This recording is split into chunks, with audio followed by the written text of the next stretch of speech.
Olá, gente, tudo bem? Eu vou trazer aqui hoje algumas informações que não foram veiculadas pela mídia referente àquele caso de um pastor acusado de ter mandado matar a sua ex-nora, tá bom? Então, se você ainda não é inscrito no canal, se inscreve aí, deixa o seu curtir, ative o sininho para você receber do YouTube as notificações dos novos vídeos, tá? Então vamos relembrar, o crime aconteceu no dia 15 de janeiro de 2019. O corpo de uma jovem de 22 anos foi achado, encontrado no matagal com 2 tiros na cabeça. E aí, quem são esses envolvidos? Foram 3 pessoas envolvidas diretamente nesse crime. O pastor Adir, ele é um pastor da Assembleia de Deus, ele pastoreou durante 29 anos alguns setores das Assembleias de Deus, Ministério do Belém, região de Arujá, região de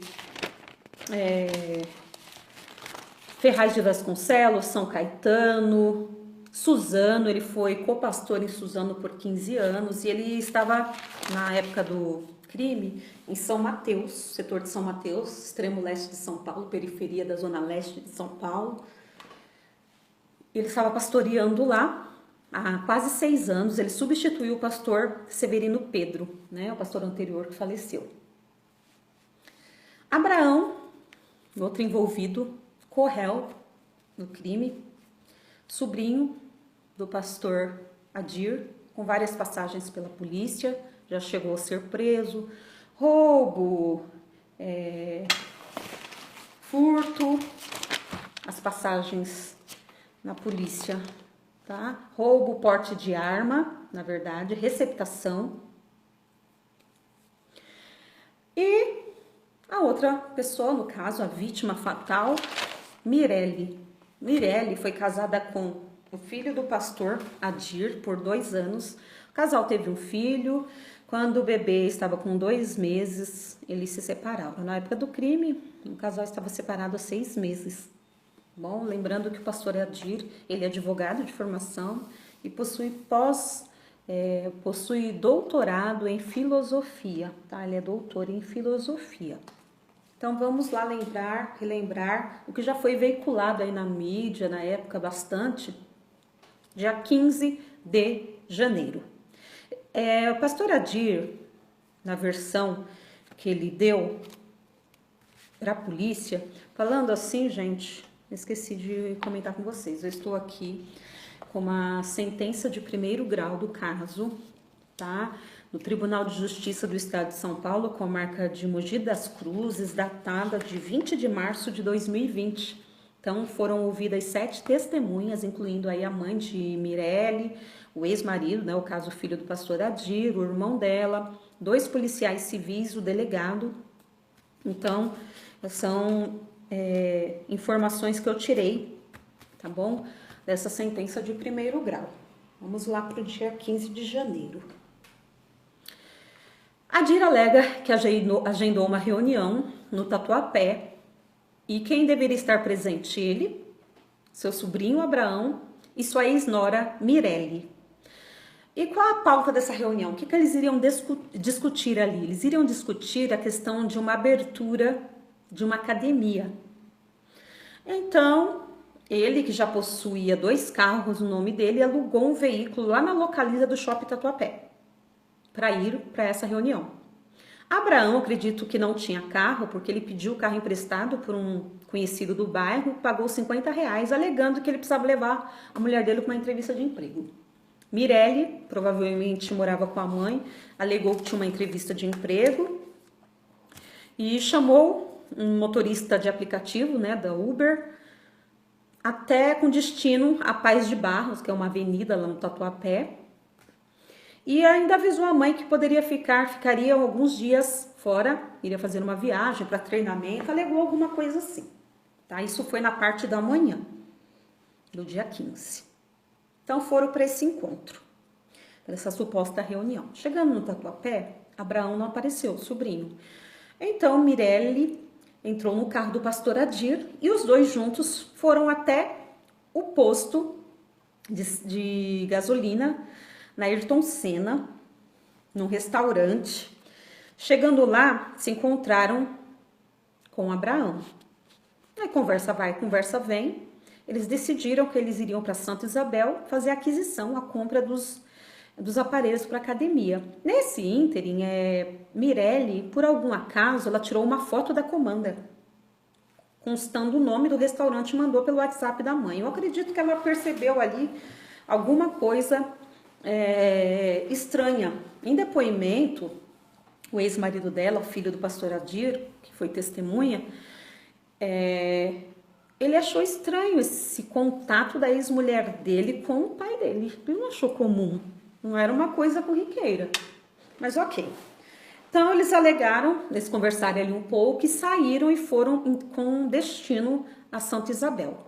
Nesse trajeto, pastor Adir alega que Mirelle recebeu uma ligação do pessoal que eles iriam encontrar lá em Santa Isabel, falando que eles não poderiam mais esperar, ou seja, desmarcaram esse encontro. Aí o que foi feito, segundo Adir? Mirelle saiu do carro dele e entrou no carro do sobrinho Abraão. E aí o pastor Adir disse que voltou para São Paulo.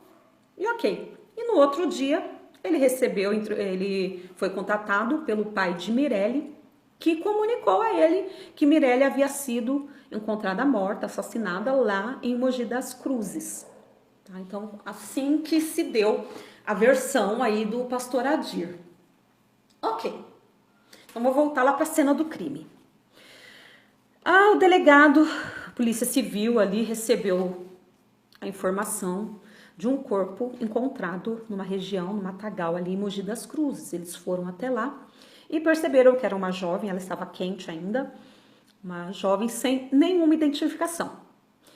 Então eles escolheram as impressões digitais da vítima e conseguiram identificá-la. E ficaram sabendo que estava lidando com Mirelle Peixoto Souza. Com essa identificação, eles conseguiram localizar a família de Mirelle. Então, a mãe da Mirelle e o irmão foram até a delegacia.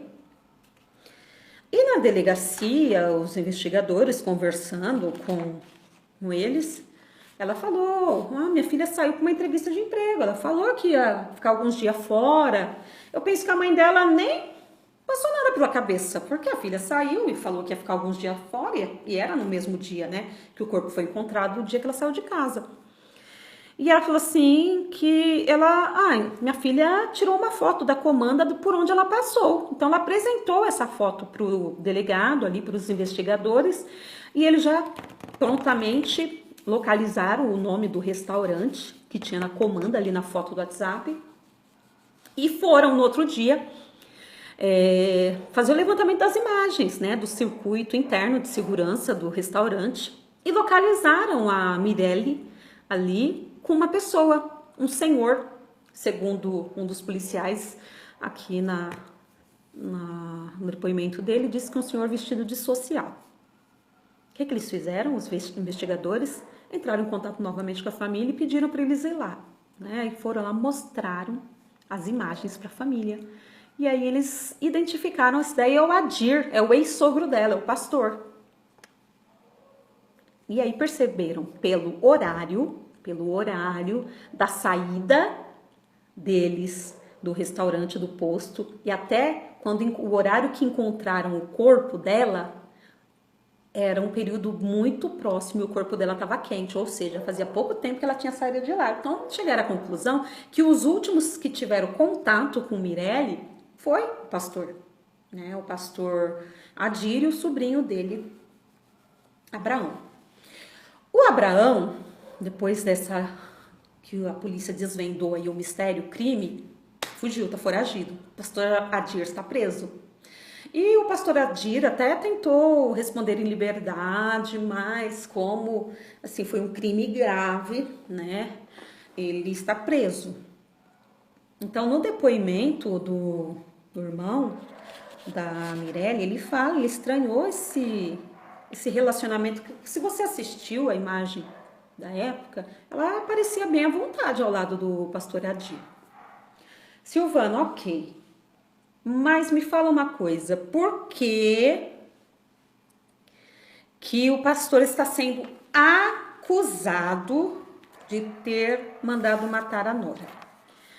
Ele optou, no depoimento formal, em ficar em silêncio. Porém, em depoimentos de forma informal, um policial civil disse que ele alegou o quê? Que ele estava sendo... ou seja, que a Mirelle estava causando problemas no casamento dele. A Mirelle estaria acusando a esposa Alda, a esposa do pastor Adir, de ter acabado com o casamento dela com o filho deles. Então, ela acusava isso. E outra coisa que não veio, né, à tona aí, a motivação, quem deu esse depoimento foi a mãe de Mirelle. Quando descobriu, né, ela viu na imagem que a última pessoa que esteve com a filha dela foi o pastor, ela falou, então, a minha filha realmente estava ameaçando o pastor. Ela estava querendo falar para a esposa do pastor, que o pastor Adir, ele estava mantendo relacionamentos, não com uma mulher, com mulheres da igreja. Então ela iria falar, ela estava ameaçando de falar.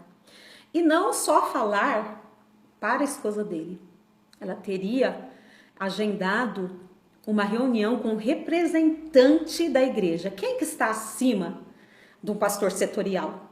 Pastor José Wellington e pastor José Wellington Júnior, né? No caso, eu acredito, eles não deram esse nome, eles falaram com o representante da igreja. O representante da igreja, hierarquicamente, seria eles, né? Então, ou seja, aquela versão dele que ele teria premeditado isso de forma informal. No depoimento formal, ele se manteve em silêncio, falou que ia falar só em juízo, mas de forma informal ali, ele disse que a motivação seria essa. Ela estava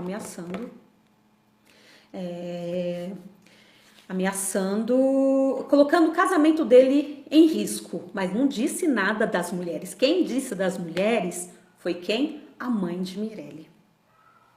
Tá? Aí, Silvana, ok. Onde ele tá? Já foi julgado? Não foi? Antes de eu falar disso, eu quero mostrar para vocês que o crime foi dia 15, dia 16, tá toda a questão da investigação e tal, mas no dia 23, 8 dias depois do crime, a Confradesp, que é isso? Convenção Fraternal Interestadual das Assembleias de Deus do Ministério do Belém, que tem tinha na época como pastor presidente, não sei se agora ele tá, acho que tá, o pastor José Wellington, ele emitiu uma portaria de número 010 de 2019 dizendo assim: Pastor José Wellington Bezerra da Costa, presidente do Ministério do Belém, Confradesp, no uso de suas atribuições estatutárias e considerando o disposto no artigo 11 do inciso 1º do Estatuto da Confradesp, considerando a prisão ocorrida hoje, ou seja, no dia 23, uma semana praticamente depois, a polícia desvendou aí o crime e prendeu. Então, considerando a prisão ocorrida hoje de Adir Teodoro Neto, o RG tal, CPF tal, fato noticiado pela imprensa. Aí determino a imediata suspensão das funções pastorais de Adir Teodoro Neto, a instauração de processo ético disciplinar junto ao Conselho de Ética da Confradesp, visando o desligamento e exclusão do mesmo dos quadros de membro desta instituição. Então, foi um documento publicado pela Confradesp, né, assinado pelo presidente, pastor José Wellington. Achei importante essa atitude, claro, né, necessária. Gente, esse documento que eu acabei de falar para vocês, das 7 testemunhas, foi o último documento que a gente conseguiu referente a esse crime. Foi de março de 2020, já tem um ano e pouquinho. Se saiu outro documento, não dá para saber, provavelmente está em segredo de justiça. Então, ele não foi julgado, tratam ele aqui, ó, recebida a denúncia, o réu, O acusado, no caso Abraão, é co-réu. Algumas informações aqui, olha, Corréu é seu sobrinho, fala que existe indícios suficientes de autoria e prova da materialidade do delito, elementos para encaminhar o réu a ir para julgamento pelo juízo natural da causa, o tribunal de júri, ou seja, diante de todas as evidências, eles veem, né, eles acusam, colocam ele como réu, e está aguardando aí o julgamento. Então, o julgamento ainda não ocorreu, mas existem elementos fortes, né, da participação dele, tá? Vamos ver outra coisa aqui, que ele se manteve calado. Deixa eu ver se tem mais alguma coisa que eu possa falar dessa sentença. O delegado de polícia, né, que atendeu, o Dr. Rubens José Ângelo, fala que isso aí foi um feminicídio. Tiros a queima-roupa.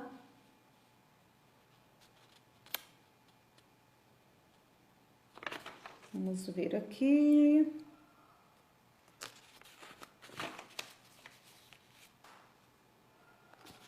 A paga do crime. O que é que esse Abraão ia ganhar com esse crime? Uma cirurgia. O pastor Adir, no caso, iria pagar uma cirurgia para ele. Então, levaram ela até lá, no matagal, e a executaram. Ele diz aqui que quem arquitetou o crime foi o pastor e quem executou foi o sobrinho dele. Então, a existência de fortes indícios de autoria por parte do acusado. E fala que a versão defensiva, no caso da defesa do pastor, não encontra o mínimo de respaldo em qualquer elemento de prova, ou seja, não tem valor, não foi levado em conta, não. Que os indícios de autoria são veementes. E tem o agravante, ocultação de cadáver. Uma vez que o local onde ela foi encontrada, um matagal próximo de uma estrada, isso indica uma ocultação. Então, tem esse agravante aí. Então, termina assim. Assim, sem analisar com profundidade a prova, a tarefa esta que cabe aos jurados, entendo que estão presentes indícios de que o réu Adir seja o autor do crime, resultando no fato de que deve ser conduzida a julgamento pelo tribunal do júri. Tá, gente? Então, é isso. O que eu trouxe de diferente, que não tinha sido veiculado, porque muita gente falou aí na mídia, será que ele estava tendo um caso com a nora, isso e aquilo? Então, nada foi, nessa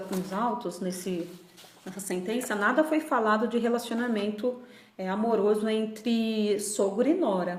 O que foi colocado aqui de diferente, que eu falei que ia passar aqui para vocês, foi essa suposição, né, acusação que Mirelle teria falado para a mãe de que o pastor estaria tendo relacionamento com várias mulheres da igreja. Então, isso aí o amedrontou, porque, para quem não sabe, casos extraconjugais envolvendo pastores, eles não podem mais pastorear, né? Além de serem disciplinados, excluídos, eles não podem mais voltar a pastorear. Gente, conclusão. Alguns apontamentos aqui que eu quero fazer. Eu trouxe esse assunto aqui no canal porque, para quem me acompanha, sabe que eu trato de pentecostalismo e mais especificamente Assembleia de Deus. E mais especificamente ainda que é do Ministério do Belém, a igreja que eu congrego desde o meu nascimento, Ministério do Belém. E foi vinculado aí muitas informações desencontradas, e como eu tive acesso a esse documento do Tribunal mesmo de Justiça, eu falei, vou levar lá no canal, dar uma atualizada no caso, né? Quando tiver o julgamento, a gente vai acompanhar para trazer para vocês. Mas onde eu quero chegar com isso? São vários vídeos no canal onde eu falo dessa questão da escolha de pastor na Assembleia de Deus, o modelo eclesiástico de governo que é o episcopal. Esse pastor lá na Assembleia de Deus de São Mateus, ele não foi votado, não foi eleito por ninguém. A igreja, os membros, milhares que tem ali, é um setor grande, não escolheram esse pastor. Ele foi empossado ali pelo ministério, no caso, o pastor José Wellington, sem a escolha.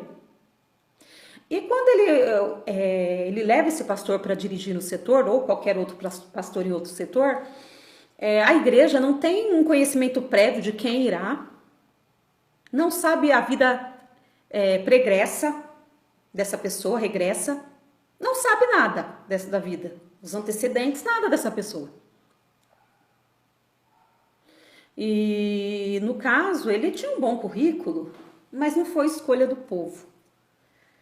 Eu acho isso, como eu já falei em vários vídeos, vocês sabem, eu acho muito negativo, mesmo porque as origens da nossa denominação das Assembleias de Deus, eles tinham uma influência batista, vocês sabem, dos fundadores, Daniel Berg e Gunnar Vingre. Então, esse modelo de administração eclesiástico, eles defendiam o congregacional, onde para toda e qualquer decisão, reunia uma assembleia e o povo decidia.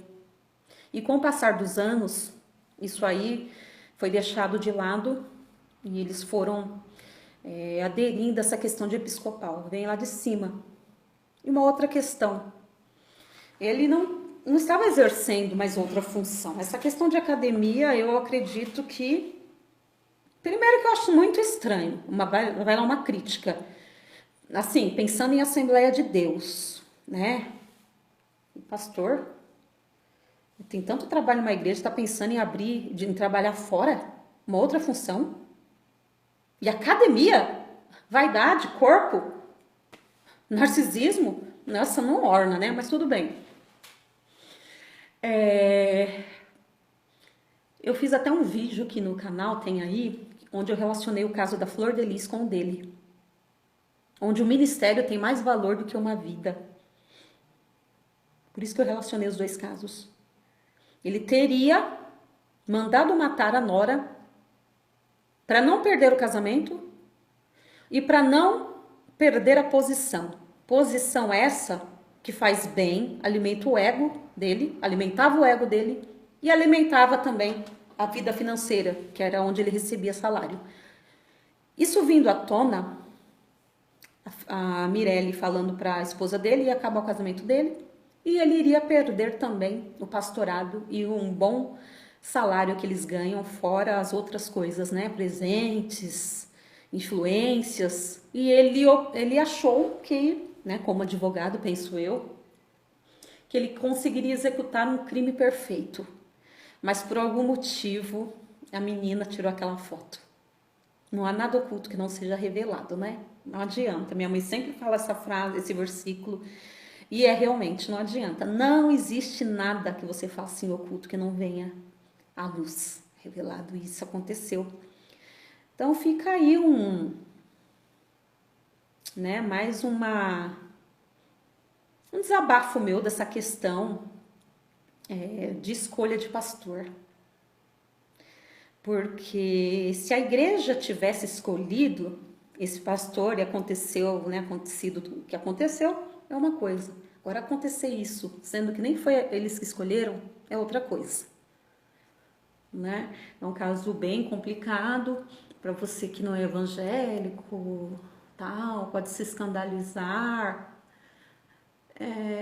Só te digo uma coisa. Parábola do joio e do trigo. Não arranca do meio esse joio. Não, se arrancar o joio vai sair o trigo junto, deixa aí. Então não é surpresa pra gente. Pelo menos eu não vejo pastores como santos perfeitos. Não, irrepreensíveis, não. Todos têm seus defeitos. Outros se deixam levar pela ganância, né? E acaba errando, pecando. E para cobrir esses erros, que trarão prejuízos, acabam cometendo erros mais graves, né? Para não perder essa posição. Tá bom, gente? Então, para concluir o vídeo, eu falo para vocês que eu estou acompanhando o caso. Assim que tiver alguma novidade, eu trago aí para vocês. E se você ainda não é inscrito no canal, se inscreva aí no canal, deixa seu curtir. Ative o sininho para você receber do YouTube as notificações dos novos vídeos. E alguma dúvida, se não ficou claro eu falando aqui, porque são tantas informações, eu tentei sintetizar. todas essas informações para vocês. Aí deixa aí nos comentários, tá? Se você conhecia a família dela ou a família do pastor, deixa aí, tá bom? Pra gente compartilhar e as coisas ficarem bem claras, tá bom, gente? Até o próximo vídeo.